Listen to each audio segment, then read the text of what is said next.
Hey, as an English learner, your goal is to speak English fluently, right? You want to master English conversation, right? Well, the only way you can master English conversation is by knowing the 4 parts of an advanced English conversation. And I'm going to teach you all 4 parts today. Now, if it's your first time, I want to introduce myself. I'm teacher Tiffany, and my goal is to help 1 billion students around the world just like you finally speak English with confidence. And that's exactly why I created today's lesson for you. Now, are you ready to learn? Well then, let's jump right in.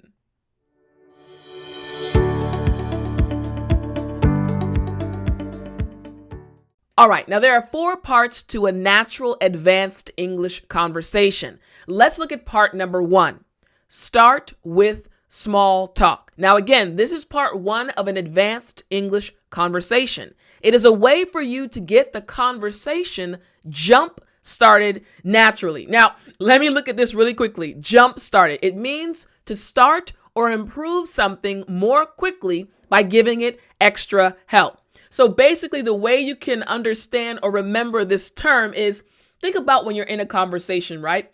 There's this awkward moment where you don't know what to do, right? You don't necessarily know how to start the conversation. You don't know what to say. Jump started means to get it started very quickly. And that's the goal of small talk. So what exactly is small talk? Here we go.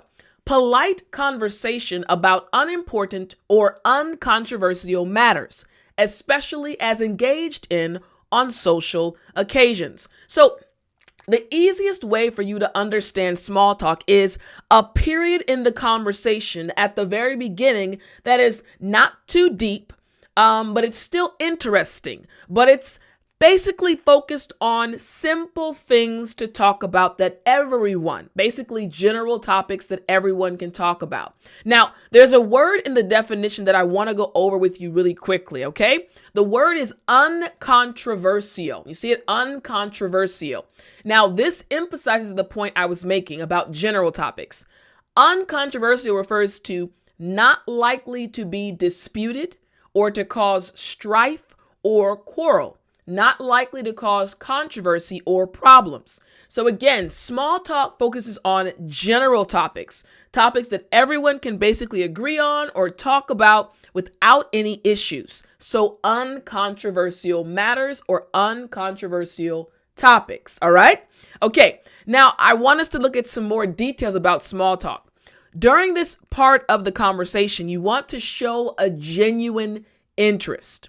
And you also want to ask open-ended questions. So real quick, when you start a conversation off, if you ask a question and then you're like, yep, I don't look too interested, do I? Right. You want to start off by being genuine, by showing genuine interest even during the small talk part. Now, the next thing is asking open-ended questions. Again, this is another detail that you can understand about small talk. So open-ended questions, basically questions that have no determined limit or boundary. So for example, the easiest way to understand this, where are you from? How was your day? How was work? How did you hear about this event? These are example questions you can use during the small talk part of the conversation. Again, open-ended. There can be many different answers to these questions, right? Now, I do want you to also remember this as you're getting into this part of the conversation. Avoid talking about personal topics such as beliefs or religion, health, or political views. Also, always practice active listening. Now, real quick, before I go to active listening, I did want to emphasize something. When you're starting a conversation off, you don't want to talk about personal topics because you're trying to keep the conversation basically light at the very beginning. You kind of want to have this comfortability that everyone is experiencing at the beginning of the conversation. But the moment you get into religion or political beliefs, suddenly the conversation gets really deep, but you don't want to do that at the beginning of a conversation. Now, the other thing I said is always practice active listening. Remember earlier I showed you body language, right? Using my body language, how, okay, yep, I'm not really interested, but you actually need to be listening actively during the small talk part of the conversation. So again, active listening means concentrating on what is being said rather than just passively hearing the message. And finally, I want you to remember small talk is a way for you to find a common point to explore more. Remember, as you're jump starting the conversation, you like how I used that right there, yeah? As you're jump starting the conversation, your goal is to connect with the person you're speaking with, right? You want to see, hey, wait a minute, what do we have in common? What can we talk about and we'll both be interested? This is what the first part of the conversation is for. So let's look at an example small talk conversation. Here we go. I want to show you an example of small talk. We have two individuals, Anna and Robert. Here we go. Anna starts. Hey, I'm Anna. What's your name? Robert. Hey, Anna. My name is Robert. Where are you from? Notice what's happening. They're both asking open-ended questions, right? Very light conversation to start. If you're following, right? Good. Then Anna answers his question. I'm from California. How about yourself? Now, you'll see the red. I'm going to come back and explain the portions that are bolded, but let's keep going through this part of the conversation. Robert says, really? Me too. I'm actually from Riverside. What city did you live in? Anna says, what a coincidence. I'm from Sacramento, but I have lots of friends from Riverside. Robert says, that's awesome. Man, it really is a small world. So you see, the first part of the conversation, again, making small talk, very lighthearted conversation. But you see, there's kind of this connection being made, right? They found this commonality like, oh, wait a minute, we're both from California. This is very interesting. Now, there were three things that I wanted to dive into a little bit more to explain to you all. The first thing was Anna said, how about yourself? Now, honestly, this is just another way to ask someone, how about you? There are so many ways in English to ask someone how they're doing, but this is another example. You can say, how about yourself? After you've answered a question, you want to throw it back to the person that you're talking to. You can say, hey, how about yourself? And that's exactly what Anna did. Now, the next thing was, what a coincidence. Again, Anna said this, and it means when two or more similar or related events occur at the same time by chance and without any planning. Think about it. Anna just met Robert, but now she's finding out that Robert is actually from the same state. Wow, similar. Wow, what a coincidence. So again, pronunciation, coincidence. You got it. Again, coincidence. Excellent. So you see, again, they're making this connection in part one of an advanced English conversation, the small talk portion. Now, the last thing is, it's a small world. Now, this just means said to show you're surprised that people or events in different places are connected. So again, Anna and Robert meeting for the first time. They're in part one of the advanced English conversation, the small talk part, right? They're asking open-ended questions, and what happened? Oh my goodness, they found a connection. What a small world. Anna's from California, and so is Robert. So this is the point of the first part of an advanced English conversation. And we see small world is an expression that you can start using too. So let's continue. Let's go now to part number 2. Here we go. Transition. This is part 2 of an advanced English conversation. It is a way for you to smoothly move to a deeper conversation. Remember, part 1, we ended the conversation between Anna and Robert where they found, oh my goodness, we're both from California.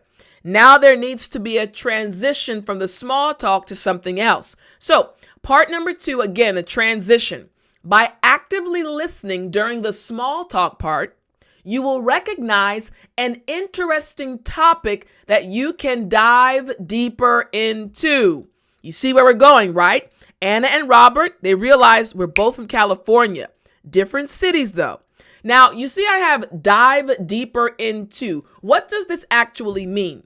So dive deeper into means to examine something in great detail in a short space of time, or to talk about a subject in a lot of detail. All right. So you want to dive deeper into something to kind of understand a little bit more about a certain topic. All right. So when you're in part 2, here are some things to understand. The goal is to find a connection. All right. Next, for example, say something related to a person or a group of people. Next, a situation or experience. Next, a mutual like or dislike. Now, since we're studying together, we already recognized something that connected Anna and Robert. We recognized, oh my goodness, they're both from California. But this is part 2, the transition. So now the transition has to happen in their conversation. Now, I do want you to remember some things. Here are some good transition statements. For example, you mentioned that you ... What are your thoughts on ... Next, I also like ... Have you ever ... Or finally, you could say, can you tell me a bit more about ... Now, again, you can literally copy these sentences and these statements exactly. When you're in a conversation and you're trying to speak like a native English speaker, remember one of these transition statements to actually move forward in the conversation. Now, let's see how they did it in their conversation. Here we go. Again, Robert and Anna. So Robert says, even though I'm not from Sacramento, I have heard many good things about it. I read an article that said it has been dubbed the most hipster city in California. Can you tell me a bit more about what makes Sacramento such a great city? You see what he did there, right? He used a transition statement, right? They're both from California, but remember, Anna, said she's from Sacramento, right? But Robert is not. He's from Riverside. So Robert is like, wait a minute. I want to connect. I want to go deeper. I need a transition statement. So he says, can you tell me a bit more about? And then he says, what makes Sacramento such a great city? So now there's this transition to kind of a deeper topic, right? Now, how does Anna respond? Okay. Oh, before we go to Anna, there are 2 words I want us to look at really quickly. Dubbed. Now, this just means to give an unofficial name or nickname to someone or something.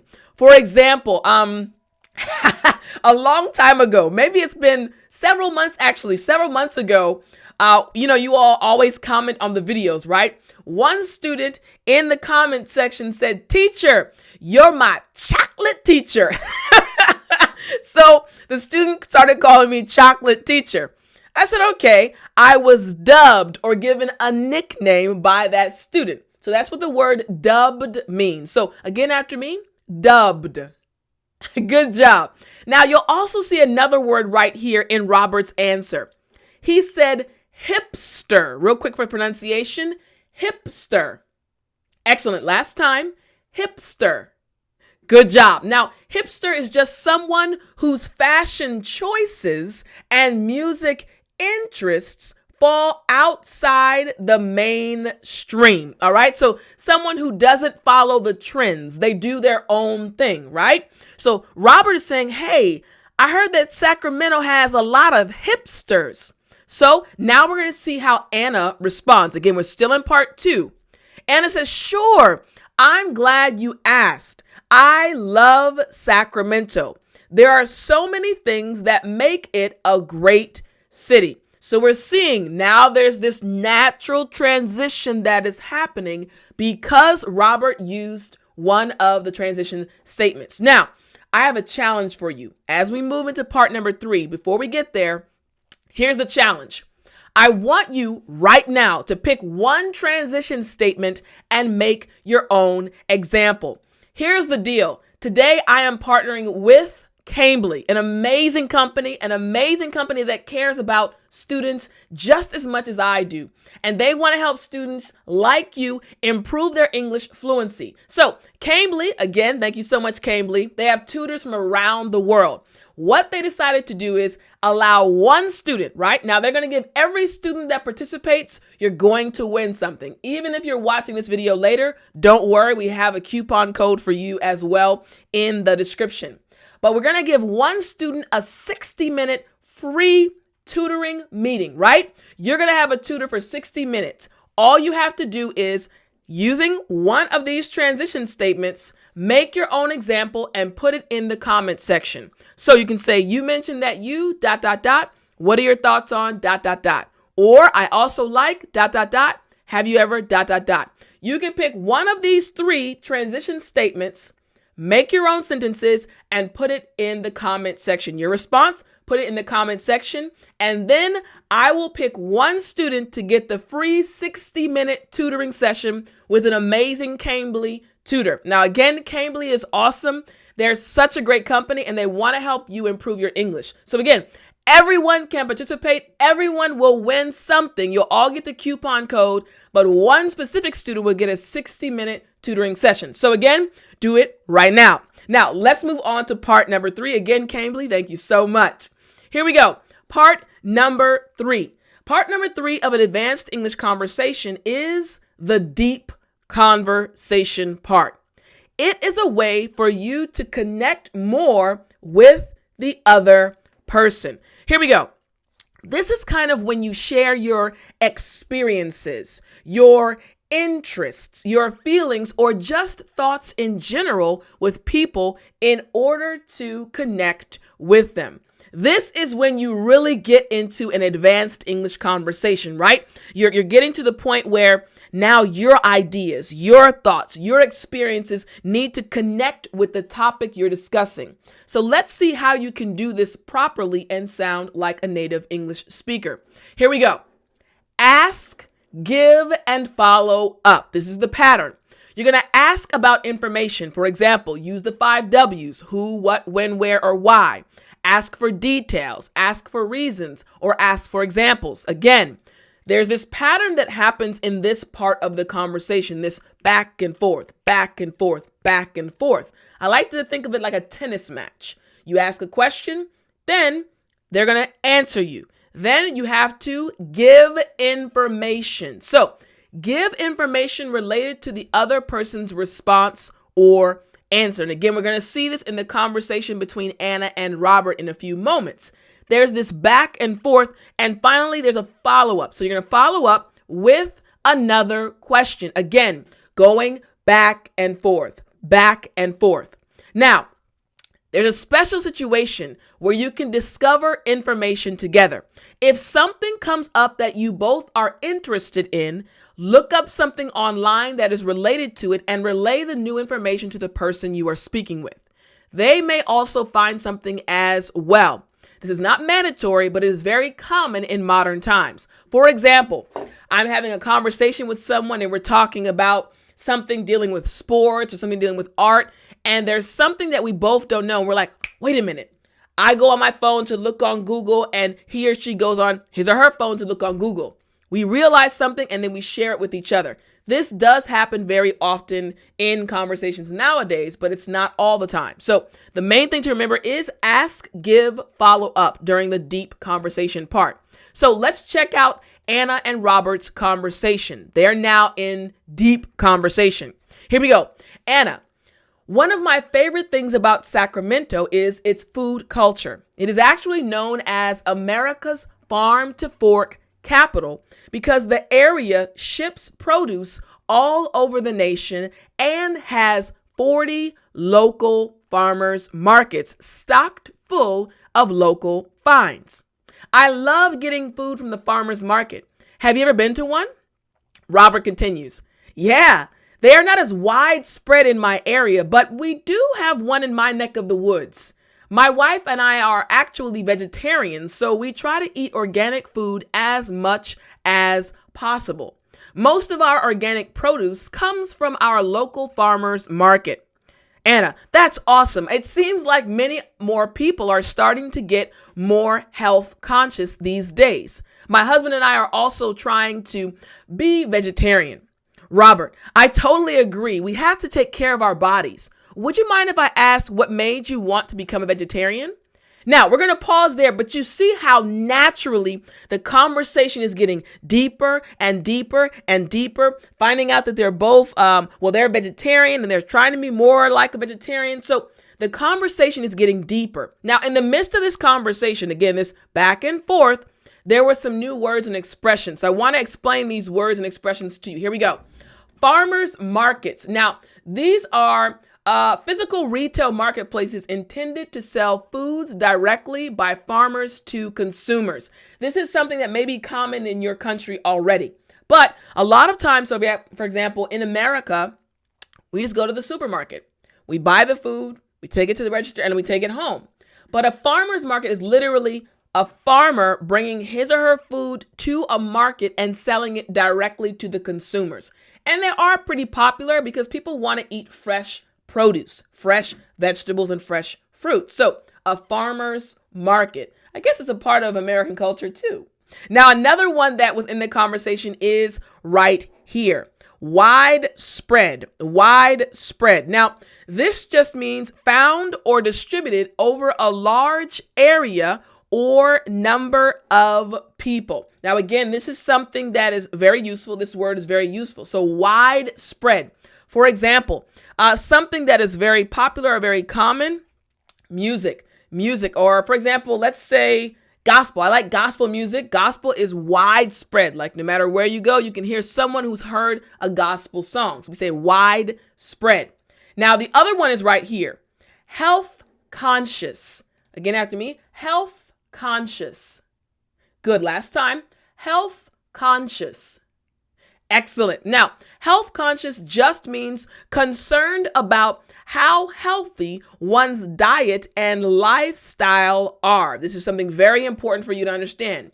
Okay, so health conscious. I am a very health conscious person. Why? I like to eat well. I like to take care of my body, and I always think about what I'm eating. So I'm a very health conscious person. All right. So we saw in the conversation, part number 3, the deep conversation part, that Anna and Robert are going back and forth. They're getting really deep. Now they're talking about the type of food they eat, talking about where they go to buy their food, all because they had a smooth transition from part 2 into this deep conversation, right? Now, let's move into part number 4 of a natural English conversation, an advanced natural English conversation. This is the end of the conversation. This is the part where you are trying to end the conversation in a natural way. It's when you wrap up the conversation by reviewing what you talked about and keeping the connection going. Here we go. Summarize, thank them, and then give an invitation. Very important. This pattern is very important for part number 4. Summarize, thank them, and then you give an invitation. Let me explain these a little bit more. So summarize, mention 2 or 3 of the main things that you discussed. Then you thank them for taking the time to have a conversation with you. And finally, mention that you would love to continue the conversation later. Now, this is something that I've emphasized before, the part about summarizing. You want to make sure that you grasped all the main points and that the person you're speaking with knows that you were actively listening. And then you're thanking them to let them know, like, hey, I really enjoyed this conversation. Thank you so much for taking the time to speak with me today. And giving an invitation. This is something that's very interesting. You're leaving this open door for the person to come back and have another conversation with you, which is a great way to end a conversation. Now, here are some points that I want you to remember. This point right here. When an advanced English conversation is ended properly, the listener will feel 2 things. They will feel like you understood them and added value to their life. This will lead to more meaningful conversations in the future as well. Now, meaningful just means having a serious, important, or useful quality or purpose. This is something that you want to happen. When someone speaks with you, you want them to leave thinking, wow, that was a great conversation.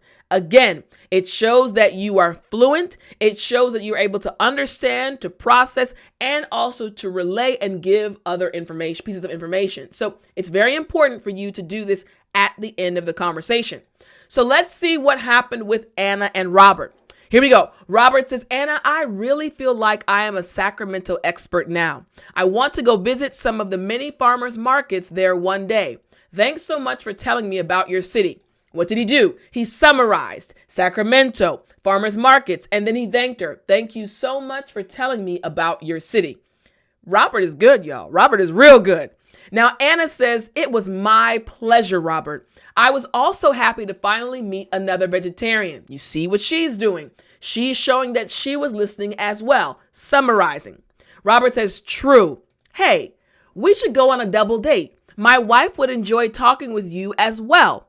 Anna, that's a great idea. I'll talk to my husband and we can all meet at the new restaurant around the corner. Robert, perfect. We'll talk soon. And then they exchanged numbers. So what happened? They both summarized Sacramento, farmers markets, vegetarian. They both thanked each other like, thank you so much for sharing more about yourself, more about your city. And then they gave an invitation like, hey, we should hang out. You and your husband, you and your wife, we should all come out and hang out together at this vegetarian restaurant. There's the connection. They talked about being vegetarian. They talked about farmers markets. They talked about food. This is how you have a natural English conversation and an advanced English conversation by, again, understanding these 4 parts of a conversation.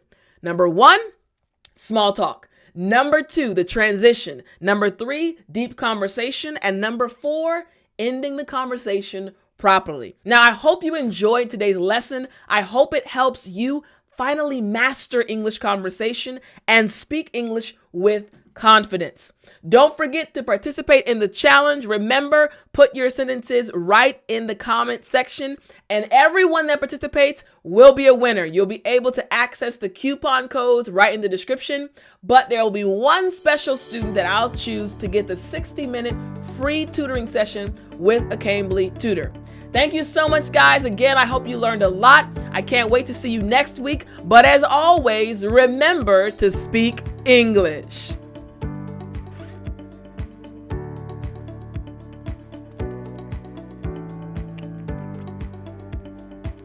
You still there? You know what time it is. It's story time. Hey, I said it's story time. All right, guys. Today, I have a very funny story for you. Some of you may know this story, but many of you don't. So today we were talking about conversation, right? How to have a good conversation in English. And, you know, there's one topic that has come up many times in conversation for my family. So years ago, this is a story about my niece. My niece right now is 11 years old. But years ago, when she was about, I think almost 2 years old, she was little, right? She could talk a little bit though. She was staying at my parents' house, right? This is when I was in Korea overseas. So I heard the story from them. So my mom and dad, my nieces call my dad Pop Pop. And they call my mom Gammy, all right? So Pop Pop and Gammy. They've been dubbed, remember that? We learned that today. Their nicknames, so they've been dubbed Pop Pop and Gammy. So again, the kids have always called them Pop Pop and Gammy. Now, of course, my sister and I, we call them something different, mommy and daddy. My mom calls my dad something different, and, you know, vice versa for my dad and my mom. So anyways, one day my niece and my nephew at that time, he was here. They were sleeping, and it was early in the morning. They had just woken up, right? So my niece, again, she was almost 2. She was calling my dad. She was like, Pop Pop, Pop Pop. Now, the kids usually wake up very happy, all of them, right? So they're like their aunt, wake up extremely happy. So she woke up. She was like, Pop Pop, Pop Pop. But my dad wasn't answering. So I think my mom and my dad were just in the room just talking, so they didn't hear her. So she kept going, Pop Pop, Pop Pop, and he wouldn't answer. Then there was silence. And the next thing they heard was, Earl! Now, let me explain something. My dad's name is Earl, but no one calls him Earl except his family members, like from where he grew up, and my mom. Everyone else calls him EJ. Adults call him EJ, right? He's the third. He's the second. So he's a junior. So Earl Jr. So everyone else calls him EJ, but my mom and then other family members call him Earl. Now, remember I said my niece was almost 2 years old and she was saying, Pop Pop, Pop Pop. And there was a pause. And all of a sudden there was, Earl, Earl. My parents burst out laughing because my niece in her little almost 2-year-old mind said, he's not answering me when I say pop pop. But whenever my Gammy says Earl, he responds.